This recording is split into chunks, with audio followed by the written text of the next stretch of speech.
Good morning and welcome back to Rising Fridays. I'm here in the studio, COVID-free. Thank you for holding it down for a couple weeks while I wasn't here. I had to sit on this side of the table, and it was How was it over here? Disorienting. Yeah. I know the camera and the teleprompter on this side is about half a mile away. Yeah, it's too much. It's too much. But you're feeling good? You're ready great. for action, all right? I think the not drinking, the no caffeine, and the sleeping, I feel better. You handled COVID without alcohol? Mostly. Okay. Yeah. I thought that was. I mean, you should not drink while you have COVID. It's not good for your immune system. I'm not a doctor, but. I'm not a doctor either, but I wasn't perfect, but I got through it. Okay. Well, congratulations on your recovery, Ryan. My wife was like pounding high noons when we tested positive. I'm not sure that's the move. Like, that's not what the CDC recommends right now. Well, first of all, they're full of citrus. That's true.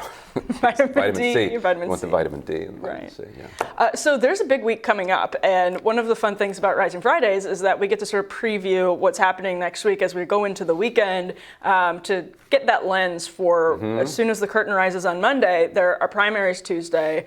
These are contentious races. Fun ones. They're fun races, and in the sort of spirit of primary season, there's some lessons, I think, to be learned about the evolution of both the Republican and Democratic Party in 2022 from some of these races. We can start with what's happening in Pennsylvania. That, to me, is one of the most fascinating races, period, because you have a candidate like Dr. Oz.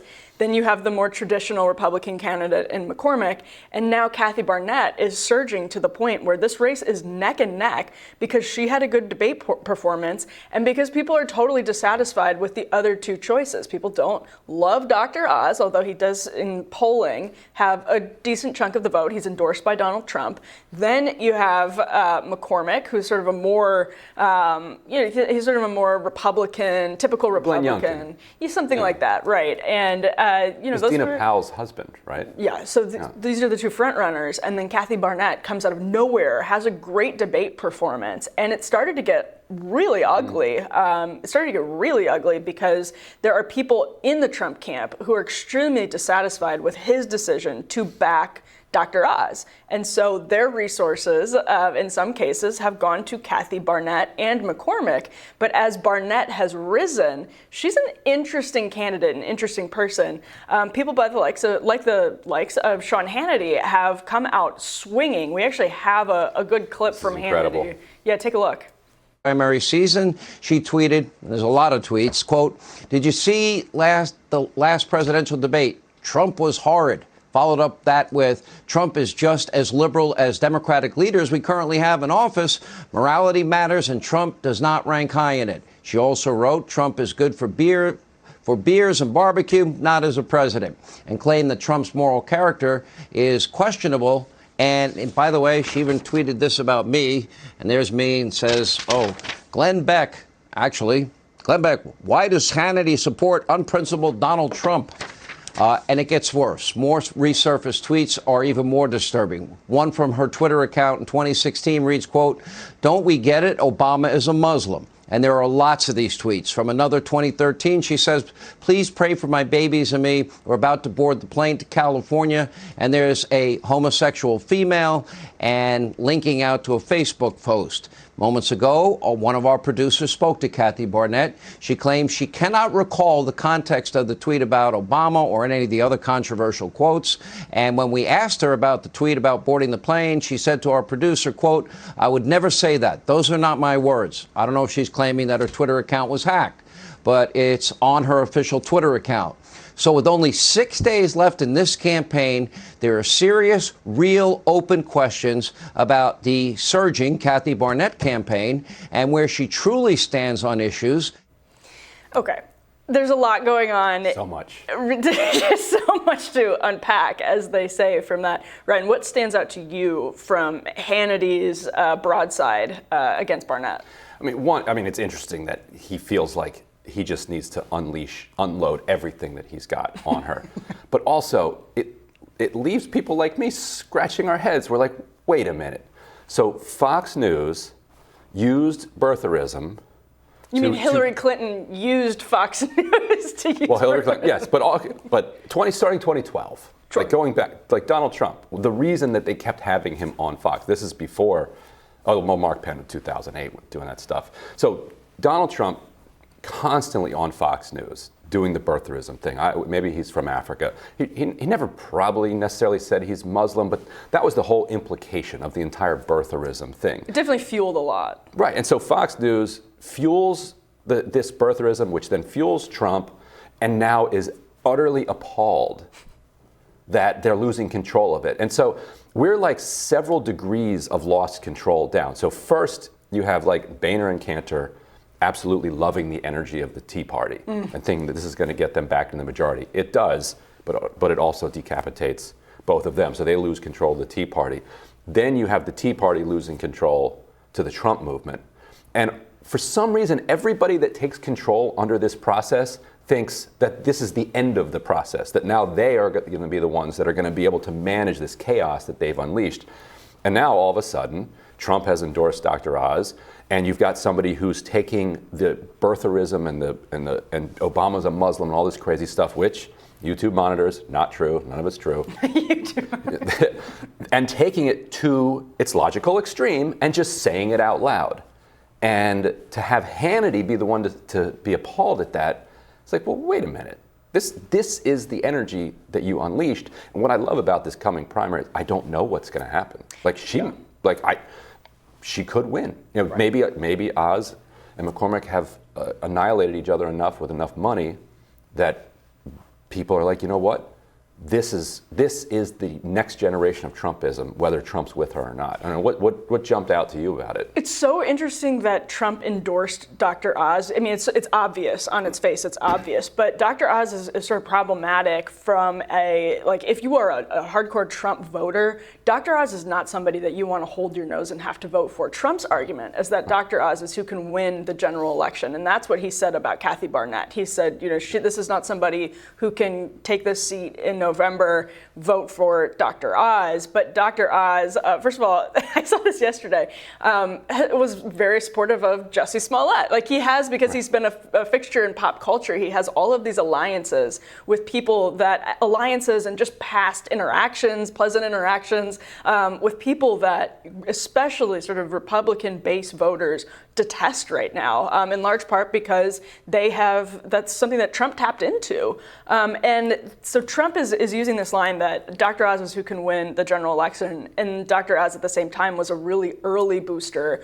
of gender assignment, not surgeries, but affirmation treatment for dysphoria. So you go back a long time, and this is something that's played in the primary. That's part of the oppo that's sort of been flung back and forth in the race, like to journalists and conservative media. That's been huge. So it's totally splintered in the way that even Vance and Mandel in Ohio didn't, because Barnette was so strong on Oz on abortion.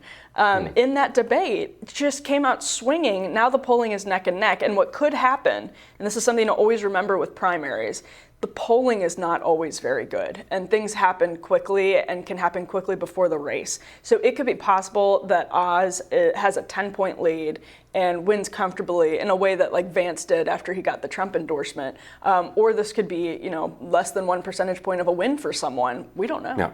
And if she wins on Tuesday, this could be the first, and I mean this with all due respect, the first rising commenter who really? could win a primary. I mean, let's put up her recent tweet that's responding to criticism. She says, the fact is, when you call out the World Economic Forum, the World Health Organization, and the Federal Reserve, the establishment is not going to love you. That just means I'll be calling them out even louder. That feels like she's just plagiarizing from our viewership. Like there is a base. Or from us.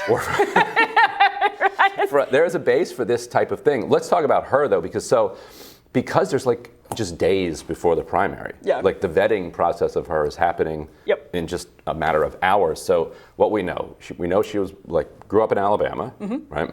She says that she was raised on a pig farm without insulation or running water, like an outhouse.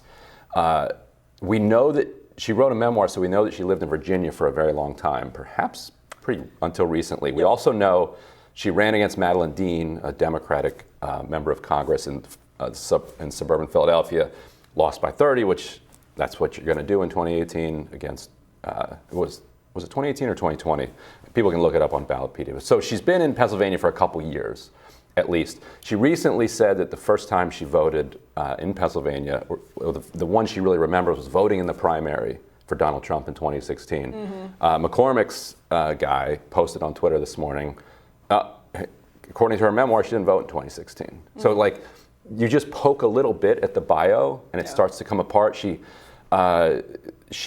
claims to have been in the Army Reserves, but she's like misnamed it a bunch of different times and hasn't seemed very fluent with the basic military lingo. And so we'll see. Maybe she did, maybe she didn't. But it's the kind of thing that we're going to find out probably after the primary. So is this a win for Trumpism and a loss for Trump if she wins? It's a good question. I mean, and you know this better than I do because you've been doing this longer, and that is a dig at your age. Yes. but in all seriousness, you do know this better than I do. The primaries they can be so localized, even when people try to nationalize them. So like Dr. Oz being a carpetbagger is actually part of this conversation too. And McCormick too, right? Right. Yeah. This is like they're all facing those types of accusations. None of these are Pennsylvanians. The top 3 candidates are not really Pennsylvanians. But yeah, and not. Yes, and so it's hard to know how many lessons that we can draw from this, but I will say, no matter what, as someone who's sort of on the right in conservative media, it has been so ugly in terms of oppo, who's falling on what side, who is trying to undercut who really, really quickly. And so it's hard to say because in some ways, Dr. Oz is representative of Trumpism, very sort of progressive on LGBT issues, and then also, by the way, on China. That's another thing that's factored into Dr. Oz. He's getting a lot of criticism for being too friendly with China, and so and then sort of switching. And you can see how in certain cases these things are representative and reflective. And I think what will be most telling is when reporters are out there at the polls talking to voters. I'm going to be curious to see more about why voters say they're supporting X, Y, and Z. Yeah. And that I think will be particularly telling in terms of if it's Trumpism, Trump the man, if it was very localized, even though people tried to nationalize it. There's just so much going on. We probably have to move on pretty soon, but just to run through a couple of the others, the Democratic primary in the Senate has become a sleeper. Like John Fetterman recently polled over 50%, like just blowing away the competition. So unless it's just a huge polling miss, it looks like it's going to be Fetterman, which is his own interesting attempt by Democrats to kind of break their mold. The old school Democrats would have gone with Conor Lamb. He's just gotten no traction, so it'll likely be him against whoever the Republicans put up. There's a Pennsylvania House race that is also fascinating. Summer Lee, who basically making a bid to join the squad, a very squad-esque member. She's a Democratic socialist serving in the state legislature. Very popular in the area, was up by 30 points just say a month ago. AIPAC and DMFI have come in with millions and millions of dollars and have pummeled her relentlessly. And not over Israel, mostly just over the same thing they hit Nina Turner over, which is that she's not a good enough Democrat. The irony being, of course, AIPAC has funded and is supporting more than 100 Republicans who voted to not certify the election. And so, listen, Republicans are the best Democrats. There you go. So it's like, okay, yes, she's not a perfect, like, down the middle, mainline Democrat. That's what a lot of people like about her. But really, your AIPAC is going to be the one who's telling us who the good Democrats are. But they may have spent enough money that they will have pushed this kind of anti-union lawyer, kind of corporate lawyer, over the finish line. Steve Irwin. Steve Irwin is going to be that's going to be very close. In Oregon, there are primaries as well. There's that $10 million crypto race that we talked about earlier, and Kurt Schrader, who played an influential role in trying to kill Build Back Better, is facing a progressive primary challenge. He has the endorsement of Biden, but all the other kind of progressive support, both in state and nationally, is behind this Jamie McLeod Skinner, who very well may knock Schrader out. And so we'll see. One final race to watch, I would say, is as things develop over the next couple of weeks before the primary in Georgia, between Brian Kemp and David Perdue. It's a fun one.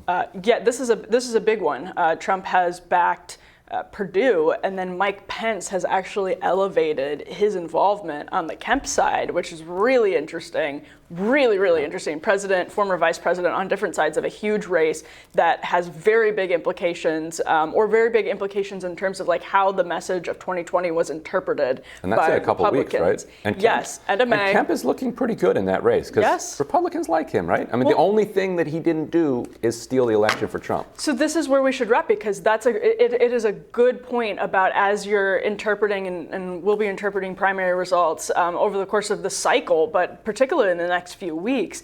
These are so localized in ways that national media often completely distorts and tries to make them fit into these clean, easy narratives about Democrats or Republicans or the establishment or the anti-establishment, crazy people, non-crazy people, and it just doesn't always fit. Sometimes sure, but it just doesn't always fit into those really neat boxes that they try to. So on that note, we will have more Rising for you after this, and thank you so much for joining us again on Rising Fridays.